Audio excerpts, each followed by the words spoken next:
Oh, so they really went, wow, that's interesting. And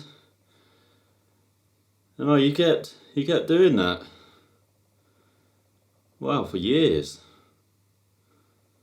Okay, great. Yeah, that's I know it's been a while, hasn't it, since we spoke. Why am I calling you? Well, I got this like documentary crew following me because we've got a big project coming on, and we're doing a, what is it called? Oh, cold open, whatever that is. I feel pretty warm here with all the lights, and I am actually pretty open. So yeah, it's exciting time. Yeah, and I was actually calling you because we need a manager.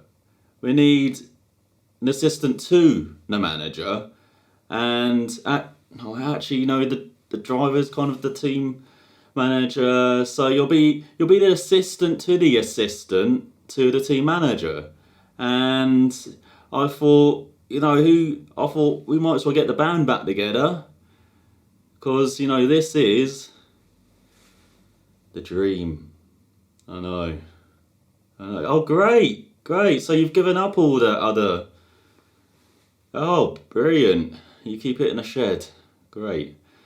Well, anyway, I'll call you. I'll do the Zoom. I'll Zoom call you, and we talk strategy and logistics and all that. Yeah, brilliant. Great. Yeah, great to catch up with you, Carl. Yeah, I can't. Yeah, I can't believe what's happened to you in the last few years. Yeah. Yeah, I know. Yeah, it's really, really exciting. Yeah. All right. Yeah, I'll call you in a bit. All right. Bye. Yep. Bye. Bloody hell. He's changed.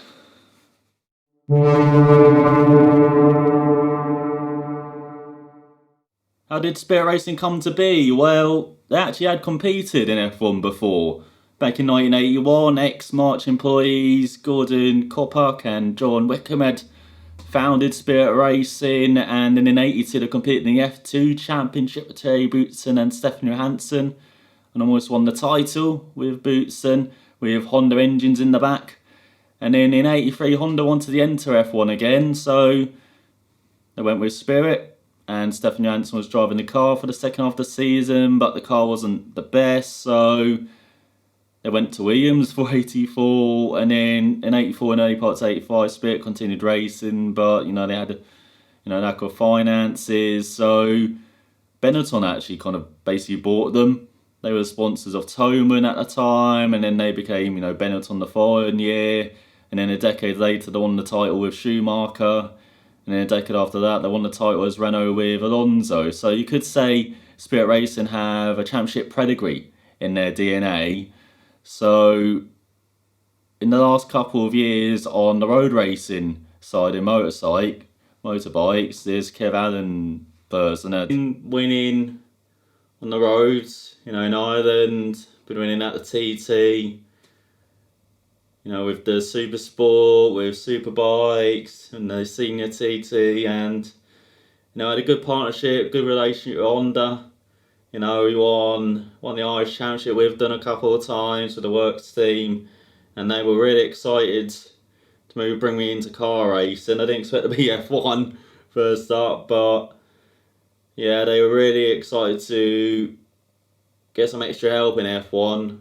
So yeah, they approached me near the end of second season of winning Irish Championship, and yeah, things just quickly escalated from there. Really, they got my old friend on board as assistant to me.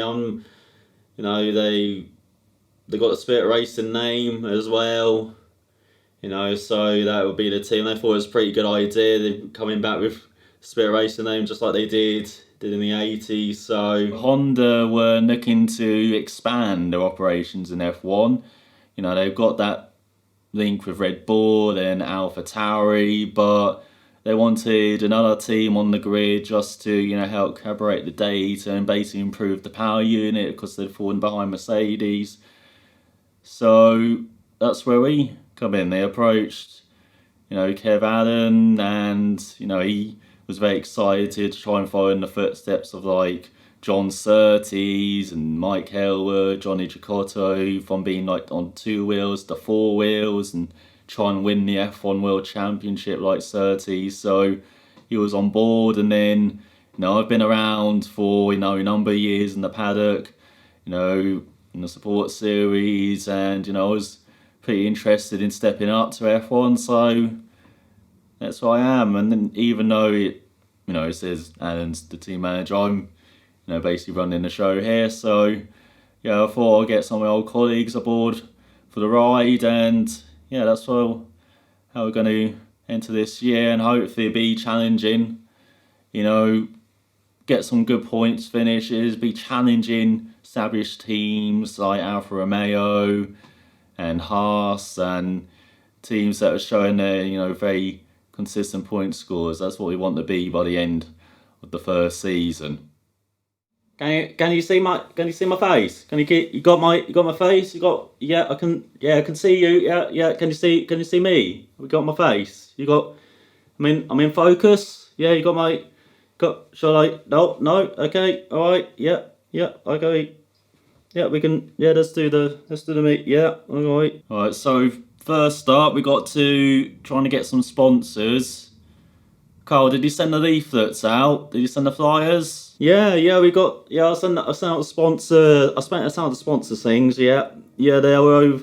Yeah, we got interest. Yeah, we got Slingshot on board. I think they sent an offer across. So yeah, we get that signed, and then send that. So that should all be sorted. So yeah, we should see them on the car. Yeah, great company. Good. Yeah, hopefully hear back from them. So with Honda on board as well, we've got to choose, got to have a good teammate alongside Kev Allen. They're expecting us to do pretty well in our first season. So who have you got on board there? Okay, and so here's the choices.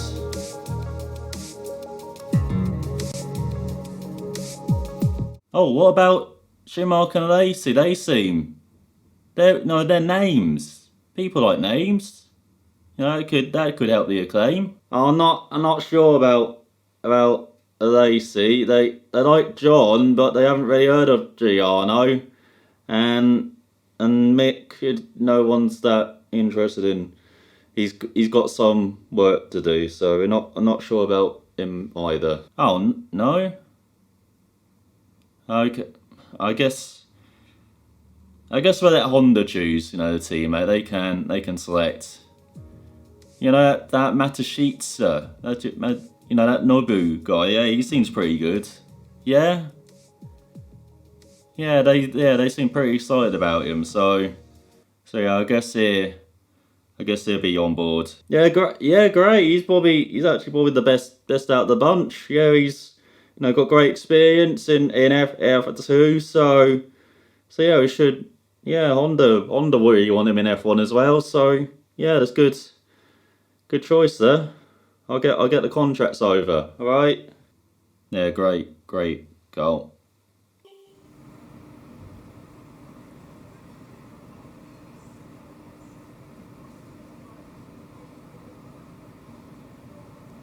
Okay, we're live in 5, 4, 3. Hello folks, and welcome to the HQ of Formula One's newest team. We've been invited backstage to gain an exclusive insight into what could be one of the most exciting entries in the sport for many years. Now, we've seen a number of new teams enter the sport over the last decade, amongst their number Manor, Caterham, HRT and of course Haas. And while some have proved to be successful, others have morphed into different teams and some have disappeared completely. What marks this team out, though, as being something different is that its owner is also its driver. There's a rich history of that in Formula One too. Sir Jack Brabham, John Surtees, Graham Hill, and Bruce McLaren all drove their own cars in the sport, but it has become increasingly rare in recent years. What's very special about this team, though, is that while the team itself is new to Formula One, so too is its driver and owner. Whatever happens this season, you've already made the history books. Tell me, do you feel up to the mammoth task of both managing and driving for a Formula One team? Oh, definitely excited about the challenge. Really do live for that, and yeah, it's something that we will, carry over from road racing. I think having this challenge of setting up a new team, being the team manager as well. Trying to get everything organised. I do have fantastic people working for us, and so yeah, just having the challenge of managing and driving this team, forward and, improving as a driver as well. This is, great challenge to look ahead to. Every team needs two drivers, but what was it that drew you to your teammates? Yeah, it was a tough choice. We had a number of drivers we were looking at. There's maybe a couple that were, a bit too green for a fresh project like this, like a new team joining the F1 field. So that's why he chose Nobu. He's got great experience over there in Europe. He's been in F2 for a number of years. He's won races, driven for a number of different teams, and he knows this lifestyle. He knows his paddock well, being in F2 for a few years. So it definitely helped me, adjust to the climate, and he's been with Honda for a few years as well. He knows Honda well, so I think overall he's the best driver we could have chosen for the team, and he's got lots of experience that I can tap into and lots of potential that we do see in him as an F1 driver. No one aims to finish bottom of the table. Who's the team you're aiming to beat? Oh, there's definitely a few teams to be looking at. There's the experience of Williams. They've had a couple of tough years, but they've been on the grid for over 40 years, and they're definitely a great benchmark to aim for.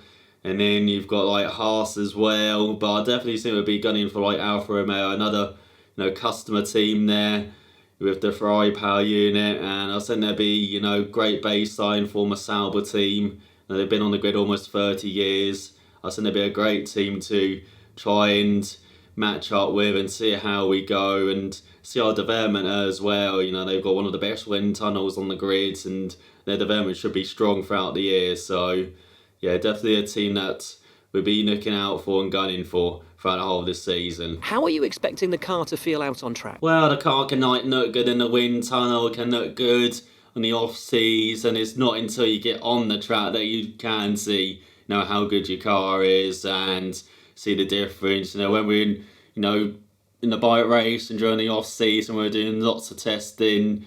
We were never sure what our bike would be feeling until the day. Conditions change, the temperature, anything could affect. It's a very technical sport, this, and you don't really know where you are until that first free practice in Australia. The other teams now have years of experience, both on and off the track.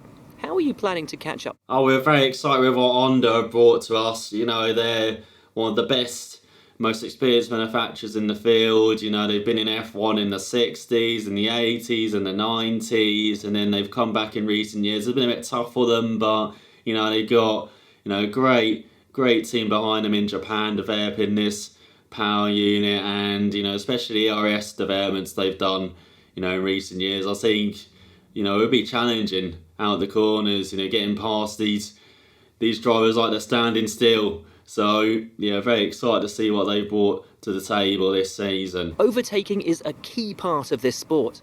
How have you ensured that your car can take advantage of each opportunity that comes your way? Well, just to carry on from a previous point, with the powertrain, it will definitely help us with overtaking. As I said, with DRS, we should be overtaking nicely out the corners with the DRS as well down the straights. We're definitely going to be attacking in the braking zones of every corner if we can, if we're close behind someone. And with my experience, might end up wrong, but as my driving coach says, Taku Sato, he says, just no attack, no glory. So I'll definitely be living with those words, throughout the season. And finally, which of your new departments are you most proud of? Oh, definitely excited with the powertrain from Honda.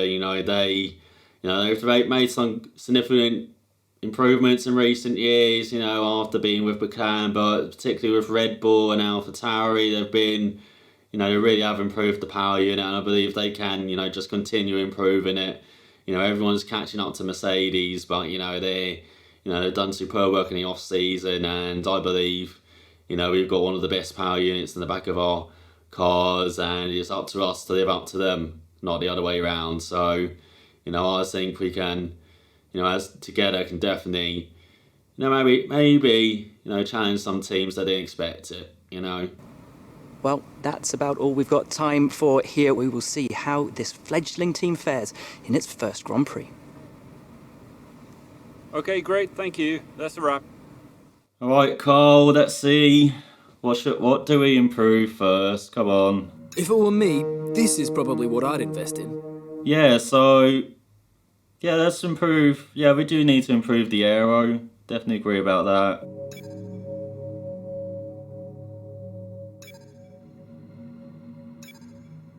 What about the chassis as well? I've heard that's pretty important as well to improve, get it a bit more stable. And I know the wind tunnel numbers are alright, but yeah, we definitely need to try and get that a bit better. Okay. And have you done the pre-season ad campaign? Have you launched that? Good. Yeah, we need to get that acclaim going. We need to get some sponsors on this car. Because we only got that slingshot, don't we? Yeah, we need to get some more sponsors going, so... Alright. Yeah, see you in Australia. See you then. Don't forget your mask.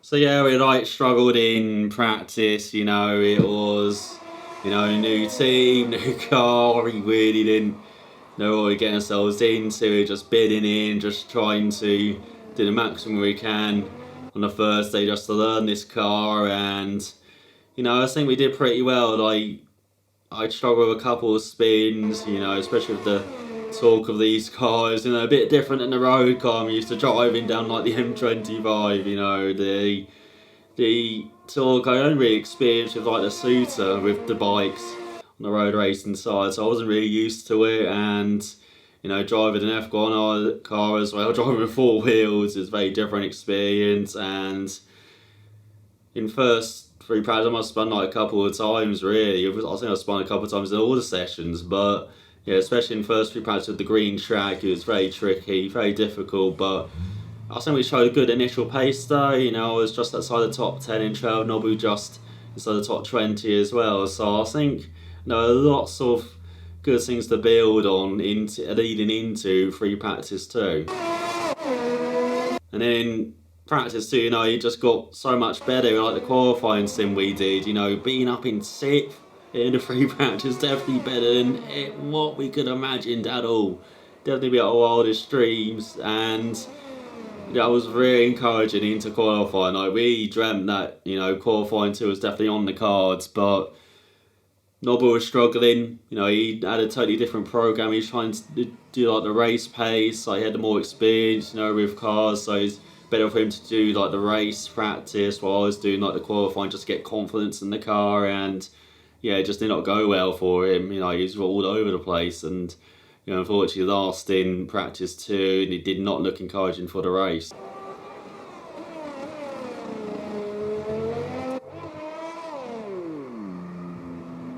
And then we went to free practice 3 and we really did struggle. Like all we learned on Friday gone out the window on Saturday because it was freaking warmer. And, you know, the car was a handful. We really did struggle, had a few more spins, you know, Noble struggled as well. And, you know, ending up down in 18th and 21st, like, we were nowhere. All that confidence we had from free practice 2 was out the window for qualifying. Like, we didn't know where we were. Good day today. Let's have your take on it. You really went all out in practice today. Are you testing new components? We were just trying to maximise track time because we, you know, new team, new car, at the beginning of the season, we just want that track time to get a lot of data for, you know, the factory, for the team, and try and really learn this car and, you know, see where we're good, we're bad, and, you know, correlate the data with what we got back at the factory and see what we're working with. Scraped the walls a few times. Were you struggling for grip? I was just, you know, pushing the limits, you know, seeing where it could go wide, see what I could do with the curbs, and yeah, I think we're just struggling with a lack of downforce really at the moment. You know, we did try a few different setups and I got sent a couple of spins, you know, a couple of occasions I was a bit unfamiliar with the car, but I think overall we're just kind of lacking downforce, the confidence I got, you know, go through the corners. But again, it is like my first proper time in the car after pre-season testing, and, you know, it seems like we've gone slightly backwards from testing. So yeah, definitely got to look at the downforce and see how we can improve that to our rivals.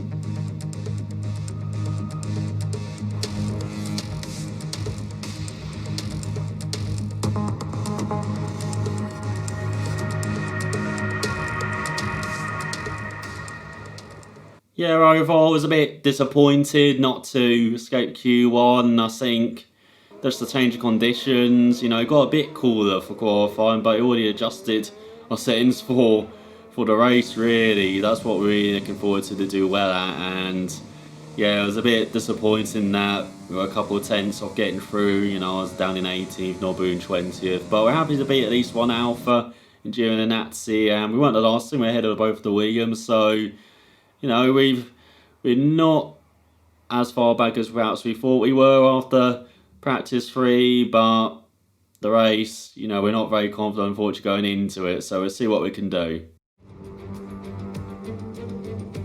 No more testing, no more practice. This is the real deal. And it's make or break here at Albert Park, home of the Australian Grand Prix since 1996.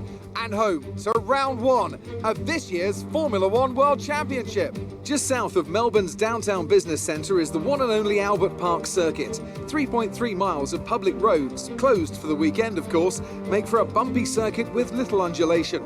There are 16 corners around the lake and a couple of good passing opportunities here as well, thanks in part to the DRS zones into turns 1, 3 and 13. Can Mercedes start with victory in their bid to win a 7th consecutive Constructors' title? Could Ferrari or Red Bull establish an advantage early on? And with 22 cars on the grid, how quickly can the new team find their footing? Well, it's great to be back, Anthony Davidson. We've got a lot to talk about this year. That's right, Crofty. It felt like a long winter, but it's good to finally be back. I have to think the usual suspects will battle it out at the front, but there are always going to be some teething problems early on in the season, so whoever can keep on top of their issues will have the advantage today. As I mentioned earlier, we're up to 11 teams this season, with a new entry run by, well, of all things, an owner-driver. That's something we haven't seen in this sport since Hector Rabach over 4 decades ago. So how are they looking so far? Ever since their participation was announced, there were questions being asked about whether an outfit like this could survive, and certainly it's proving to be a trial by fire so far. Let's hope they can continue to draw in investment and find a little more pace as well. Let's run you through the driver grid order for today's exciting race. Lewis Hamilton lines up on pole position, and starting alongside in P2 is Sebastian Vettel. Looking at the rest of today's grid, we have Leclerc, Albon, Max Verstappen and Norris, Sainz, Ricciardo, Perez and Esteban Ocon. Bottas, they've taken a grid penalty. Stroll, Daniel Kvyat and Gasly, Raikkonen, Magnussen, Roman Grosjean and Knight, Giovinazzi, Matsushita, Russell and Nicholas Latifi. That's it then, it's time to go racing as we head to trackside for today's race. Oh, the race. Yeah, my heart was beating out of my chest for this. Like, I was very nervous, very anxious. You know, the team wanted me at the beginning just to run on medium tyres and then have hard tyres. So we had a one-stop strategy like everyone else, but they wanted me on mediums just to not worry too much about, managing the tyres. It's something I didn't really experience on, the bikes and the road racing side, too much or as much as this with the cars. So yeah, they just put me on mediums and hard and just let me run my race. And even though Nobby, was on soft tyres like most of the rest of the field. And yeah, at the beginning I just got too excited with the old throttle. I just spun up the tyres and dropped it into the wall almost. So yeah, dropped down to last, and it was a bit of a struggle from then on, just to get through the field and try and get up the order. I really had started on the back foot there, but yeah, just some nerves, just a bit anxious there. It was, at least I didn't embarrass myself too much by crashing it, but we got very close to it. And so yeah, just in the early part, just trying to find that rhythm, and in the early couple of laps, of course, Nobby's got great experience of that on these parade tyres. I haven't, and I got stuck behind the Tiffy as well. He seemed to be pretty sort of hold the race. Not sure he had damage, but yeah, I was stuck behind him until that fall when finally the pressure paid off. Finally got a good run for that fast chicane.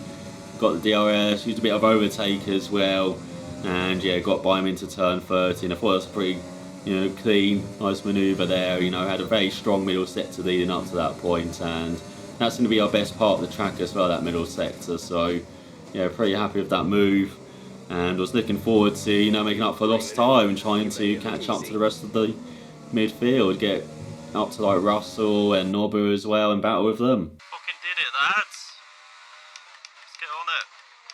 Fortunately, did lose time as well when early pitters like Verstappen, Sainz and Ricciardo kind of got in our way, started trying to battle with us. Wasn't really sure how to handle that. I tried to get onto Jeff. He didn't really kind of tell me what to do. He just wanted me to handle it. So How's he behind me?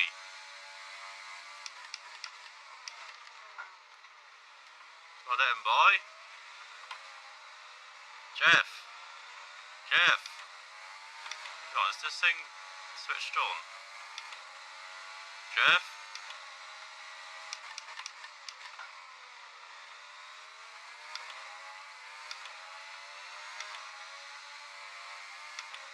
I'll let him by then.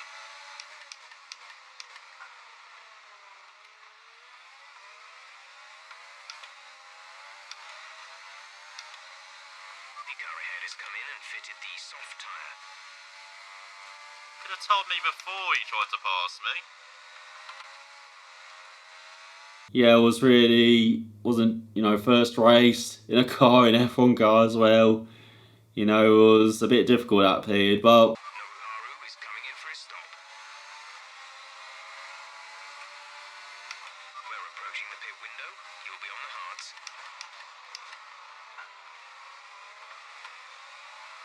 Thanks for turning me in the corner, Jeff.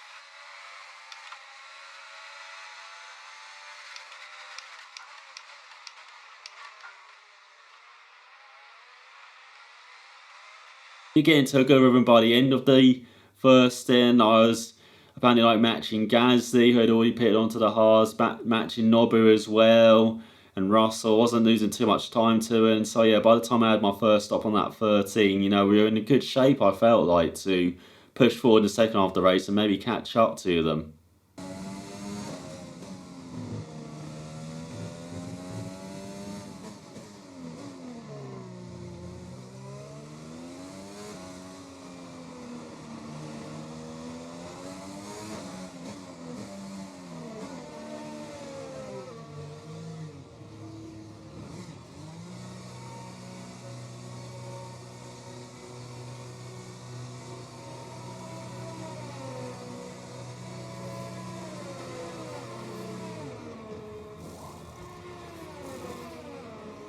Go now.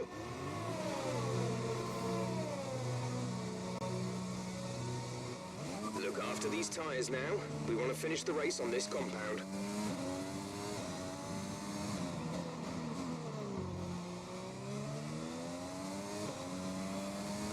Yeah, Jeff was a bit too talkative for me in that race. Like from road racing, like on the bikes, it's just you with the bike. You know, you get messages from your team with like pit boards and stuff, but you don't have something like this like with a person in your ear like all the time. So yeah, I almost crashed out the penultimate corner.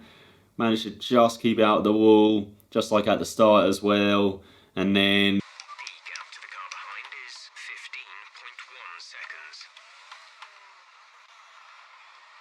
Jeff, stop telling me in the middle corners. Yeah, after that, it was just tough getting into the rhythm, and yeah, I lost out at turn 13. Just got on the curb again, just spun up the rear wheels too much. The torque, just like I did in practice as well, a couple occasions. So yeah, really disappointing at the inside wall and. Check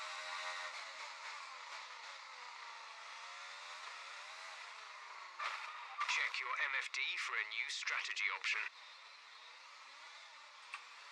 Fuck. Damaged the wing. That's coming out of my pay pocket. So, so it's not good for the team. That we really did have some good pace, but the change of strategy onto mediums and chasing down the Tiffy was fun. So it meant I could have perhaps some more fun second half the race instead of managing the hards a bit. Maybe we could push just on the mediums to the end of the race then. So yeah, maybe a bit more fun after that crash. But yeah, very, very disappointed for myself and the team. Like, I know it's our debut race, but no, shouldn't be heading to the Bills already. I should be trying to keep it clean, just maximise that track time and try and keep pace with Nobber really. How many of these blue flags are there gonna be?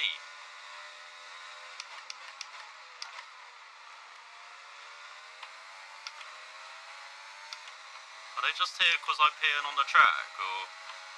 So yeah, it was good fun on the medium tyres. Like the car felt really good, but we did have problems with that traffic. It was a bit like early in the race, so I wasn't really sure how to deal with it. I never really dealt with blue flags like with the bike, so apart from napping people, not the other way around. So yeah, I wasn't really used to it, and I felt it's unfair 5-second penalty at the time. Like I didn't know why I got it, and yeah, Jeff was not helpful in explaining really, and I did let the lap car by like in the next corner. They could have just waited like a few seconds. I would have let him by. So yeah, it was a bit ridiculous, that penalty. Don't know what the stewards are smoking over here, but yeah, I shouldn't have had that.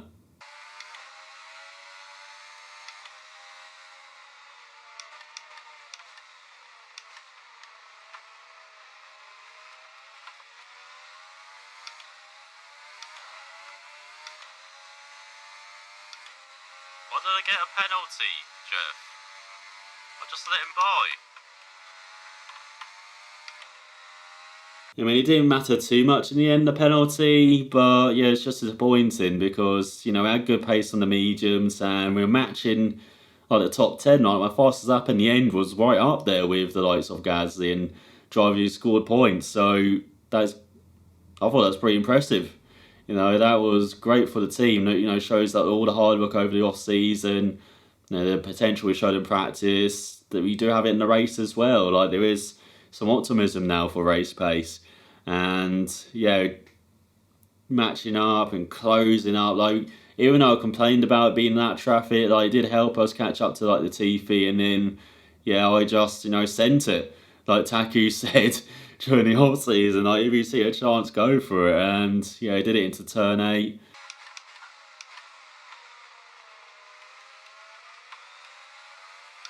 flag, blue flag.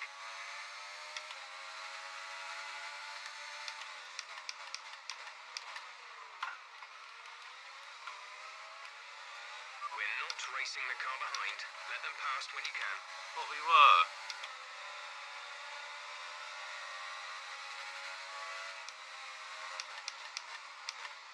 Sent it, Sato, just like you said.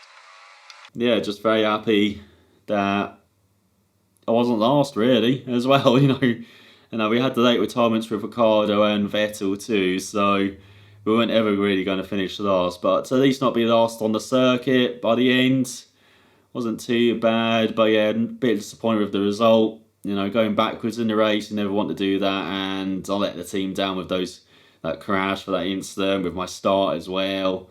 It could have been so much better. Like Nobu showed that he had a great race, up from 20th to 16th in the end, and ahead of Russell on pace, and Magnussen, even though he had an issue, and maybe Latifi had an issue as well, as he was pretty slow, maybe some damage from early on, as he was pretty close to his teammate early on that first lap, and Nobu too. So It's been a tough race. I know I've made stupid mistakes, rubbish start, rubbish in pit lane, crashing, but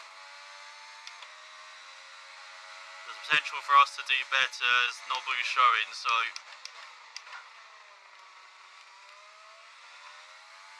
just got to work hard at the factory. Better days will come. We made it to the finish on debut. Well done, everyone. We'll take not last.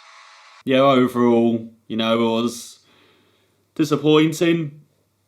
I would say from my end, I made rookie mistakes. I'm a rookie, but I'm always disappointed I make mistakes like that. And for the team and a whole, though, there's lots of positives to take away. Like we show we got maybe one lap and race pace that can match our rivals. You just need to bring it all together in the next couple of races, like in Bahrain. Start doing that, and with the improvements we're bringing as well for the next race, I'm very excited to see what we can do in Bahrain. A very different circuit from Melbourne, from Albert Park. It's got some very tricky corners as well. Not looking forward to that left-hander breaking downhill, going onto the back straight. I know I'm going to be locking up there, but yeah, it's going to be, I was thinking it's going to be a better weekend for us. Like this debut, it's like all put together. We're kind of going into unknown, and I think we've all done a brilliant job to not be at the back, like be last, and bring it all together and have a car on the circuit which is quite competitive, and have the cars finish as well. Like Honda did a brilliant job of the power unit as well. I don't think that let us down.